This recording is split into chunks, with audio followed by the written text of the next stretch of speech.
Yo, it's your boy Logos. And today I want to react to Thomas Sowell talk about the problem with enforcing Black American English in schools.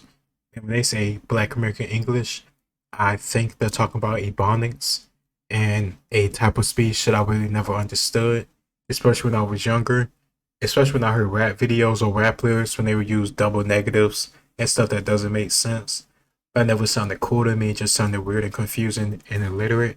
And I don't understand why people in our community want to defend it and say it's part of our culture to sound illiterate and not clearly being able to make a point or clearly making yourself understood by others. That's not something we should try to defend or enforce within our communities, and damn sure not within our schools. That's not something that we should like or say is part of us, something we should get rid of and drive out. But let's see what Thomas Sowell got to say. For example, some of them may be the speech of a conquering group or a wealthy group or a priestly caste or one thing or another. And we may decide, okay, those are the good ones and some other ones the bad one. But if social and political relations reversed, we'd make the opposite conclusions. Let's say take Black English today. Black English is considered not quite proper English. On the other hand, if blacks happen to have all the power and own all the corporations and whites were working for them, it would be the other way around. Okay, Black English would be the language of culture and science and so on, and the stuff that you and I speak would be considered a degenerate dialect, which you have to get. This is ridiculous. I'm sorry, I didn't really finish, but this is so ridiculous because this is just not every black person talks in such an illiterate type of way.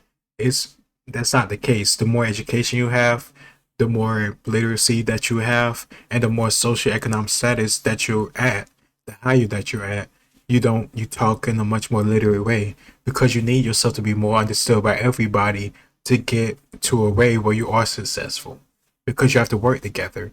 But you can't work together if people can't understand you because you're talking double negatives or you talk in this weird fashion that you don't even want to take critique from because you say it's part of your culture. I don't understand that and I don't defend that. I think it's ignorant. Get people out of so that they'll be able to think.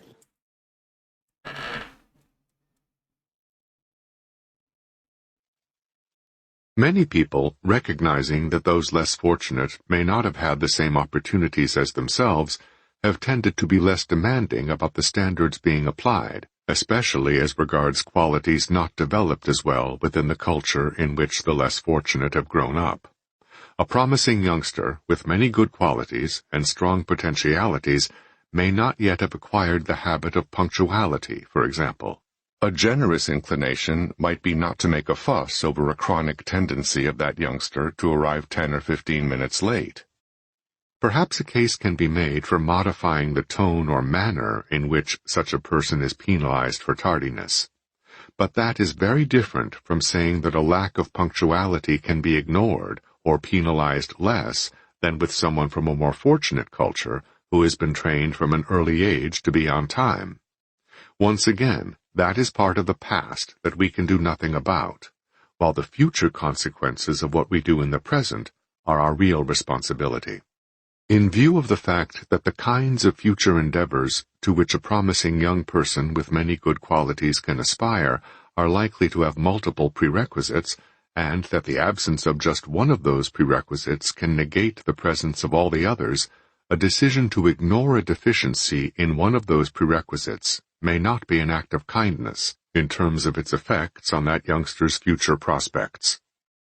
In the example he used with punctuality, being on time and being present and being attentive, that works in your favor because you're consistent and people notice that you'll more likely be chosen on important things or get promotions because you're reliable.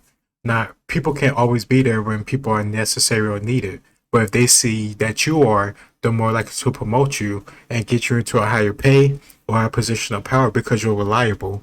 And that's certain stuff that we need to enforce within our community. We have this thing about, black people time and we make a joke of it, but that's not a good thing. It's not a good thing to always show up 15 to an hour late somewhere. That's the issue with attendance. And when you see people are on time or have good attendance or are punctual, they're usually much more successful. And that's not like a black or white thing or some type of like white supremacy or any other nonsense they preach nowadays at universities. It just reliability when you're trying to work together to get a goal done. You need people that can always group together at the same time for the same amount of hours and put their efforts together to a common goal that will help each other and the group and maybe society. And it's hard to do that if people are unreliable or when they're going to be there and how long they're going to stay there. That's just the reality of the way it is. And as much as us black people sometimes will make excuses for it when somebody's late or when somebody's not what it's supposed to be, we love to get mad as hell at them. But at the same time, we'll talk about black people time and all this nonsense and make excuses for it when it benefit us. It's two-faced. The higher a promising young person goes occupationally, the more high-level people are likely to be encountered in the future. People for whom time is money, and who cannot be kept waiting repeatedly without adverse consequences to that tardy young person's future. Similarly, loosening behavioral standards in general for a child who has grown up without any consistent structure of discipline, at home or in school, risks having whatever abilities or potentialities that child has rendered futile in a sweeping range of future endeavors with multiple prerequisites that will be encountered in adulthood, if not before.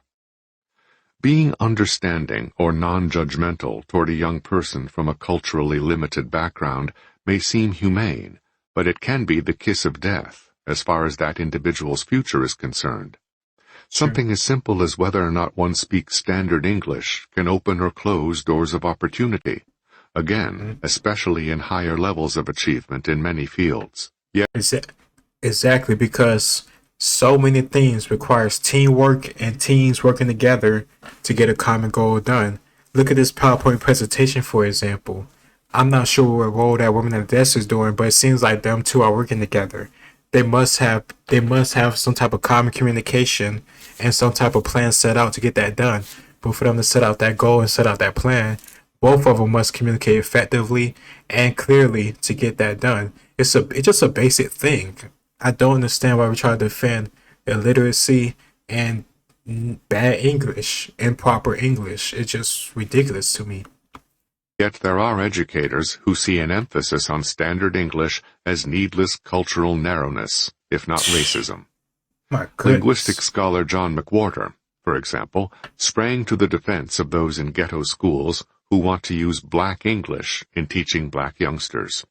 Professor McWhorter contrasted the general American take on the matter as one seeing blacks as using a lot of slang and bad grammar, with the way linguistic scholars judge languages.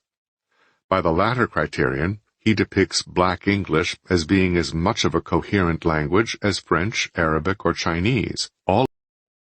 Whoa, I'm sorry, but I can't even understand my own people sometimes. If you're not using clear English, especially when you talk about serious subjects, politics, society, economics, anything at all, you gotta talk about clear English so I can clearly understand what the hell you're trying to say.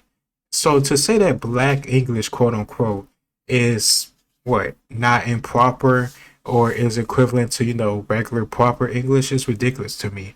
We need to have a common language so we can commonly understand each other. I don't understand having these different dialects. In this case, Ebonics, for the sake of saying you're not racist or you're racist if you don't like it. I just don't understand. And I think the point that he's trying to make is, if you teach these young kids, through Ebonics, these important subjects and these, geography, history, anything at all, this shit gonna carry over when they get older. And it's gonna prevent them from getting jobs, as it should. Because if you can't clearly communicate, how can I expect you to do almost anything? Because it requires communication, especially our customer service or customer interactive jobs, which a lot of jobs do have nowadays. No matter if it's over the phone, through your laptop, or in person, you got to talk clearly so the customer can understand you. And since most people understand English, it's important that you just can talk normal fucking English instead of this weird southern whatever dialect that you attach to your color of your skin for some reason, and that you want to protect and uphold some type of beacon of black people. It is ridiculous. All of which have colloquial versions different from their formal versions. As for why many Americans look at black English in the negative way they do, McWhorter says, Certainly racism is part of the answer, even if the racist element in all this vitriol is not the whole story. Oh my gosh. Professor McWhorter sided with those educators who said that black English can be used in schools as an aid to imparting standard English to black kids. Why not just teach regular English? Like, I don't understand if you don't let them talk like that around school grounds and just have them talk proper English, they will adopt proper English. Here's another thing too. Reading books. I don't know why it took me so long to think of this, but reading books. What books do you know is wrote in Ebonics? Come on, man. This is another reason why it's ridiculous. You need to teach these kids proper English so they can read books and higher level books as they get older and as they get smarter. But you want to teach them through Ebonics or any other type of way. It just sounds like more confusion and more black illiteracy, which is something that we don't need anymore.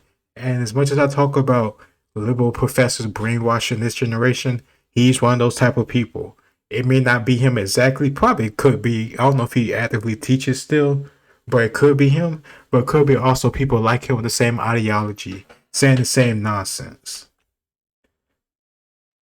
Like variations on other languages, he depicts black English as something that people speak in addition to standard English, and it functions as a lingua franca, according to the subtitle of his book.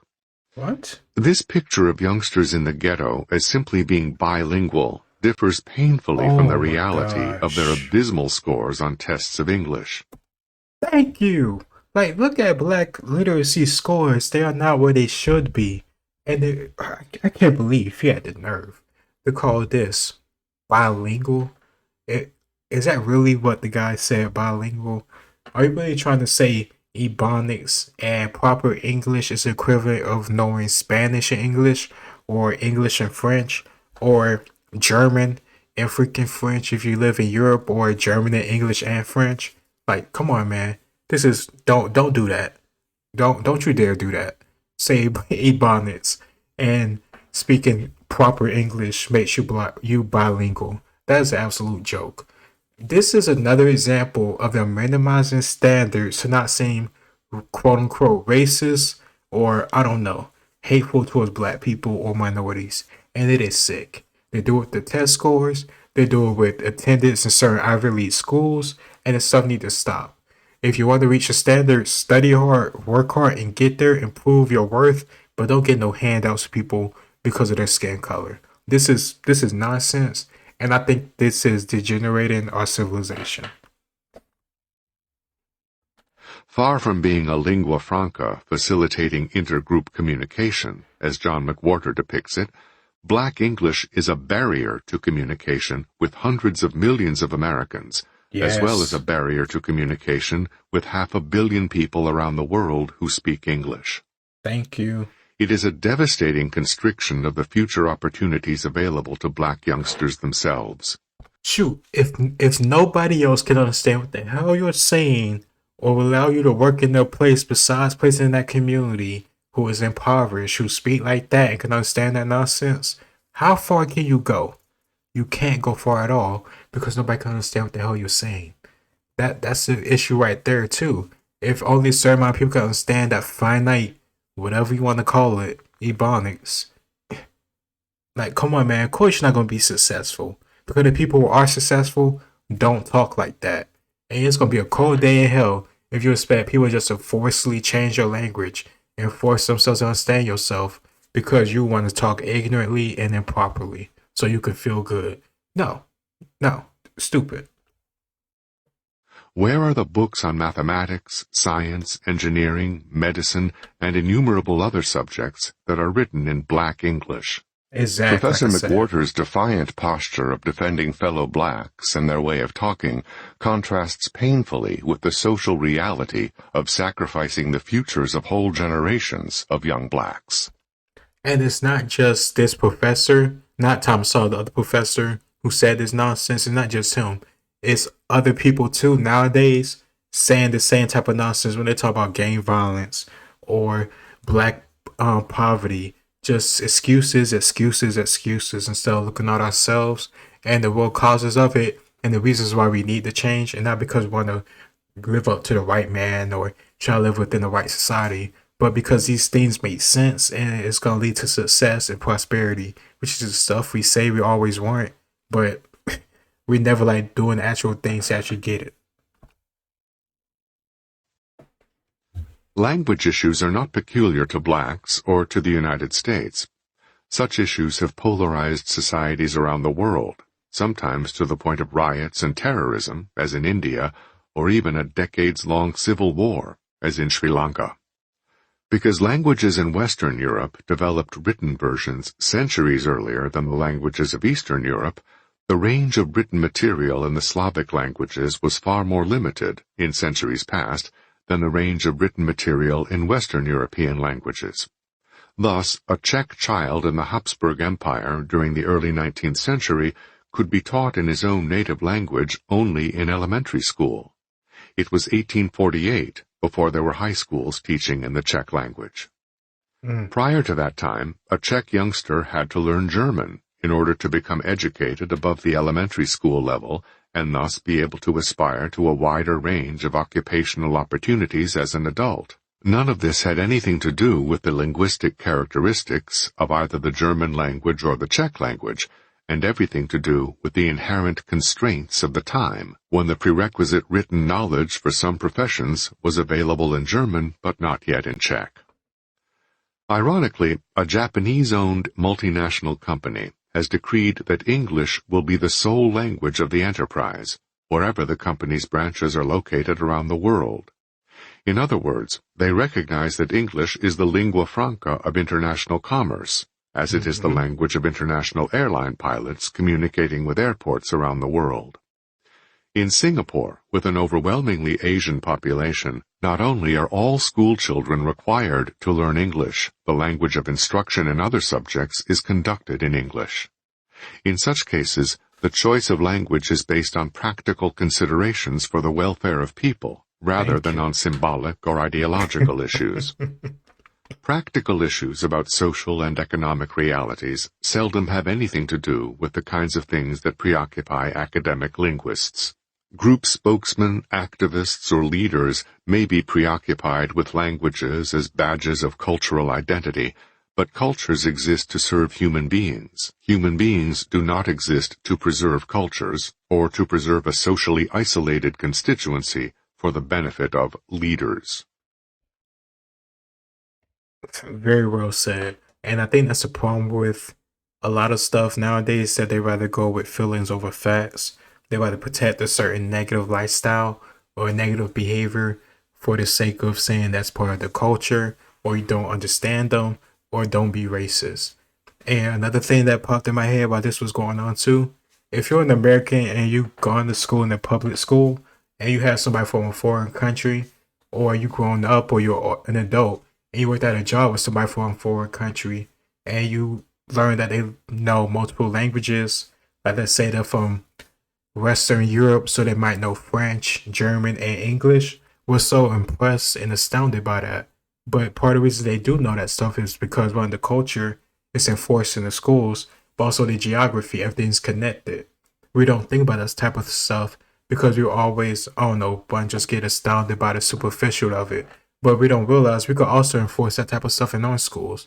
If we enforce good English, sure, if you could learn English, why not springboard off that and learn other languages?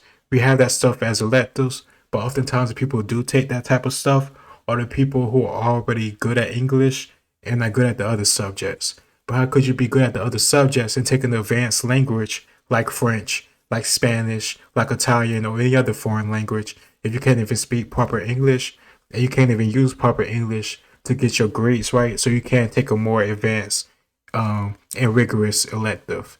That's my whole point, and I think that's what Thomas Sowell trying to say, is that when you try to enforce or let Ebonics through in public education, you're not helping black children or black people.